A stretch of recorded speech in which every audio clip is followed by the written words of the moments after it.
E por incrível que pareça, o MST teve origem em Cascavel. Só que como está a relação hoje lá com essa pujança aí do homem do campo, do produtor, do agro movimentando a cidade, existe ainda o movimento, porque a gente sabe que é um movimento formado aí por criminosos, por quem não quer trabalhar, e lá tem trabalho, então devem ter sumido de lá também. Olha, de fato, Cascavel é um oásis nesse tema de trabalho, né, com 1.300 vagas em média abertas todos os dias na Agência do Trabalhador, enquanto nós temos aí metade das unidades da federação, pelo menos, onde mais pessoas dependem de assistencialismo do governo federal do que pessoas que decidem se inserir na mão de obra formal. E numa cidade desse perfil fica difícil para que sobreviva um movimento de vagabundos que querem destruir a propriedade de quem produz, muitas vezes destruir pesquisa de quem trabalhou por tanto tempo para que o agro avance e alimente cada vez mais gente. Infelizmente, de tantas exportações boas que Cascavel tem, o IMST é, de longe, a nossa pior exportação histórica. Infelizmente surgiu lá, mas foi sumindo de lá ao longo do tempo, porque lá não conseguiu, apesar de ter surgido, criar raiz. É presente ainda na região, temos assentamentos em Cascavel, mas o grande risco hoje na região oeste, falando em segurança jurídica, direito à propriedade, não vem nem do MST, que é o medo mais tradicional. Vem das populações indígenas ou até populações de falsos indígenas que são importados do Paraguai, que vêm ameaçando produtores locais na região oeste do Paraná e gerando essa insegurança jurídica. Tivemos boas novidades recentes do Congresso, né, com a Câmara dos Deputados facilitando a ratificação de terras na faixa de fronteira e com o Senado dando um passo na PEC do marco temporal, já que o Supremo não conseguia se definir se o produtor tinha ou não tinha direito àquela terra, se ele era ou não era ressarcido pela terra nua, pelas benfeitorias. Então, nós temos representantes que têm sim avançado pouco a pouco, mas temos ainda mais insegurança para quem produz lá no oeste do Paraná. Nós mostramos esse caso aqui recentemente, né? Trouxemos exemplos de produtores que estão sofrendo com essas invasões dos falsos indígenas importados do Paraguai, naquela região Terra Roxa, ali por perto, né? É divisa, né? Na fronteira com o Paraguai, né, Henrique? E ali tem reapropriação de terra, de posse, e a justiça não dá. Tomaram conta das propriedades. O Lupion também esteve aqui e falou que há um interesse da Itaipu naquele território. E você também tem um conhecimento aí do que está por trás desses interesses, dessas invasões, né? É verdade. Nós temos em especial ali na região oeste do Paraná a questão da terra Tecorraguaçu-Guavira, que engloba principalmente Autônia, Guaíra e Terra Roxa. Em Terra Roxa, quase 20% do município que pode ser declarado território indígena. E o que é curioso é que o produtor é atropelado no processo. A FUNAI instaura grupos de estudos em cima das terras e a partir disso já se subentende de alguma maneira que aquela terra é indígena, sendo que é um processo determinado por lei de 5 passos para que eventualmente essa terra seja de fato regularizada como indígena e para isso inclusive o produtor que ocupou essa terra de boa fé, que comprou muitas vezes do Estado, né, lá atrás, como é o caso no Paraná, no Mato Grosso do Sul, teria que ser ressarcido por essa propriedade, pela terra nua e pelas benfeitorias.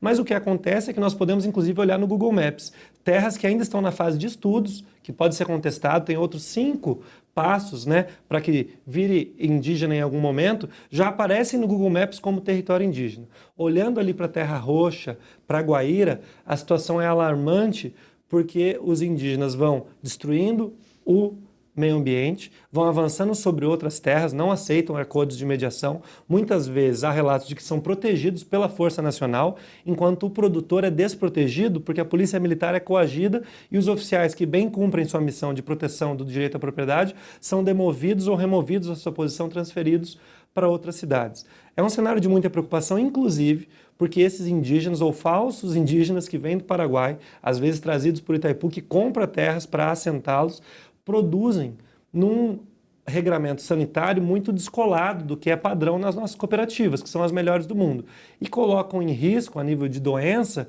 as produções de frango, de suínos, de todo o entorno, num raio de quilômetros. Então, uma região que tem vocação escancarada para o agro, que alimenta o mundo inteiro, pode ter sua produção atrapalhada por falsos indígenas que vêm importados do Paraguai, que inclusive voltam para o Paraguai muitas vezes para votar na época de eleição, que chegam aqui, se declaram indígenas para a FUNAI, mentem suas idades, passam a receber assistencialismo do governo federal num processo que mais parece uma importação de eleitores.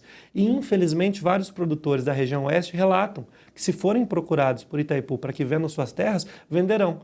Porque é a chance que tem de segurança de que pelo menos vão receber alguma coisa. Porque nesse processo da FUNAI, eles muitas vezes não têm certeza se numa eventual desapropriação, expropriação terão ressarcimento de alguma coisa e além de tudo, já desde a fase de estudos, indevidamente, eles têm o seu cadastro ambiental rural, o famoso CAR, manchado pela FUNAI. E nisso perdem acesso a financiamento, que é um direito constitucional para o produtor. Nisso, nós estamos olhando para uma classe muito corajosa de produtores rurais, porque com os valores que temos hoje no agro, estamos falando de milhões não só em maquinário, mas em grãos e insumos que são jogados na terra, torcendo, apostando na quantidade certa de chuva e de sol. E poucos produtores, dada essa dinâmica encarecida do agro que produz tanto, se mantêm operacionalizando ali sua produção com recurso próprio. Eles precisam de financiamento. E às vezes por essa mancha da FUNAI no CAR, já desde o primeiro passo, de 5, para eventualmente surgir uma proclamação de terra indígena de fato, os produtores já ficam sem acesso a crédito e não conseguem cumprir a função social que a esquerda tanto defende, supostamente, da propriedade, que é de produzir, que é de gerar alimento. Ali a gente vê que uma situação não é reforma agrária, nunca foi pela reforma agrária.